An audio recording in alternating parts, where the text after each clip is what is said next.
प्यारे बच्चों, आज हम WH शब्द सीखेंगे। WH शब्द का उपयोग आप जानते हैं, जब हम कोई भी परीक्षा देते हैं या सामान्य बातचीत करते हैं तो क्या प्रश्नोत्तर हैं इनका हमें पता पड़ता है। तो उनकी हमें कैसे पता पड़े कि भाई इसका क्या अर्थ है, तो हमें प्रश्नवाचक शब्दों को आना चाहिए। ज़्यादातर प्रश्नवाचक जो वाक्य होते हैं, इंटरोगेटिव वाक्य होते हैं, उनमें WH शब्द ही होते हैं। दो तरह के इंटरोगेटिव होते हैं, आप जानते हैं। एक तो हेल्पिंग वर्ब वाले, उनमें हेल्पिंग वर्ब का यानी सहायक क्रिया का एक टुकड़ा आगे लगा देते हैं, तो उससे तो आप उनको समझ जाते हैं कि कौन सा है। लेकिन WH शब्द भी होते हैं, तो उनकी वजह से हम प्रश्न का अर्थ करना समझते हैं। अगर हमें WH शब्द आते ही नहीं है तो हम प्रश्नों के अर्थ नहीं कर पाते, तो फिर हम आगे कुछ प्रश्नों के उत्तर ही नहीं दे पाएंगे। तो इसलिए हमें प्रश्नवाचक शब्द यानी WH शब्द अवश्य सीखने हैं। तो आज WH शब्द पढ़ेंगे। इनमें देखो, नंबर 1 है, इनको आप नोट कर लेंगे। WHY भाई माने क्यों, WHEN बहन माने कब, WHERE वेयर माने कहाँ, WHAT वाट माने क्या, HOW हाउ माने कैसे, और how many HOWMANY how many माने संख्या में कितना कितनी कितने, और हाउ मच माने कितना कितनी कितने तोल में, और हाउ ओल्ड माने अगर कोई सजीव वस्तु है तो कितनी उम्र, और अगर निर्जीव है तो कितना पुराना।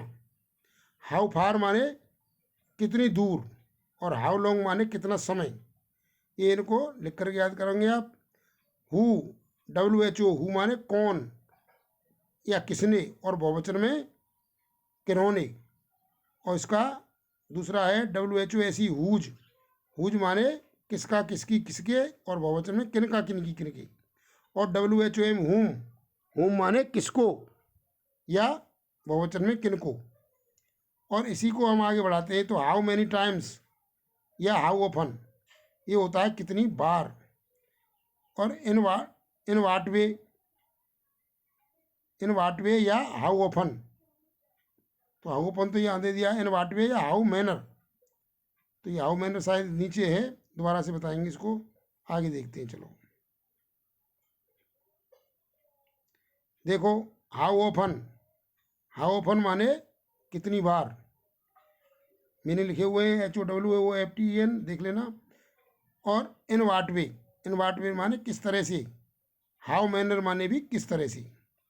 तो हाउ ऑफन और हाउ मैनी टाइम्स ये ऊपर लिखे हुए थे, तो यहाँ भी लिख दिया है, इसको दोबारा से देख लें। अब विच WHICH विच माने कौन सा कौन सी कौन से। और अगर इसमें मीनिंग को हम दूसरे शब्द जोड़ करके भी बना सकते हैं, जैसे इन विच माने कौन सा, और इन विच माने कौन सी में, इन माने में और विच माने में। विच माने कौन सी, तो ये हो गया कौन सी में। और फ्रॉम विच कौन सी से। फ्रॉम वेयर माने कहाँ, फ्रॉम वेयर माने कहाँ से। और फ्रॉम वैन कब से, टिल वैन कब तक। और हुम माने किसको होता है, और बाई हुम माने किसके द्वारा, और फॉर हुम माने किसके लिए। इस तरह से आप नए नए मीनिंग बना भी सकते हैं और दिए गए का अर्थ भी लगा सकते हैं, जिससे आप उसका उत्तर दे सकें। अब इनके दृष्टांत समझते हैं हम आगे चल करके। देखो,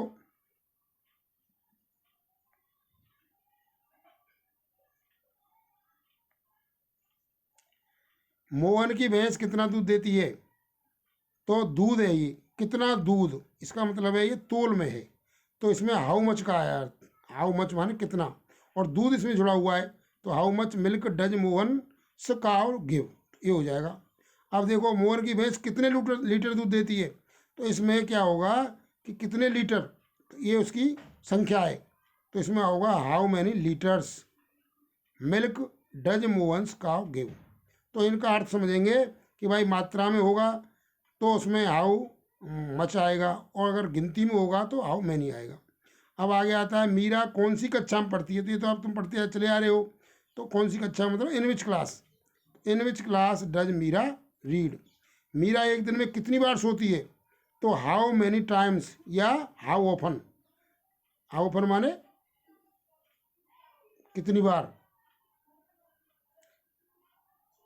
तो ये how many times did Meera sleep in a day, ये हो जाएगा इसका। राधा कहाँ से आ रही है, तो कहाँ से यानी from where is Radha, Radha आई, राधा कमिंग, वो लिख दिया है। तो from where is Radha coming, Radha कहाँ से आ रही है। इस तरह से हम और भी देखते हैं दो चार उदाहरण। देखो, ताजमहल कितना पुराना है, ये निर्जीव है, इसीलिए इसके लिए कितना पुराने के लिए how old is the Taj Mahal. अब तुम्हारी उम्र कितनी है, अब ये सजीव है, तो इसमें हाउ ओल्ड आर यू। उम्र के लिए भी सजीव में तो हाउ ओल्ड, और पुराने के लिए अगर निर्जीव है तो हाउ ओल्ड। इस तरह से तुम्हारी उम्र कितनी है सजीव में तो how old are you. Ram किस प्रकार से सो रहा था, यानी इसके मैनर की बात कर रहा है, यानी किस तरह से, तो हाउ मैनर या इन वाट वे, किस तरह, how manner was Ram sleeping, तो राम किस प्रकार सो रहा था। अब राजू कब तक सोया, कब तक आपने सुना था till when did Raju sleep.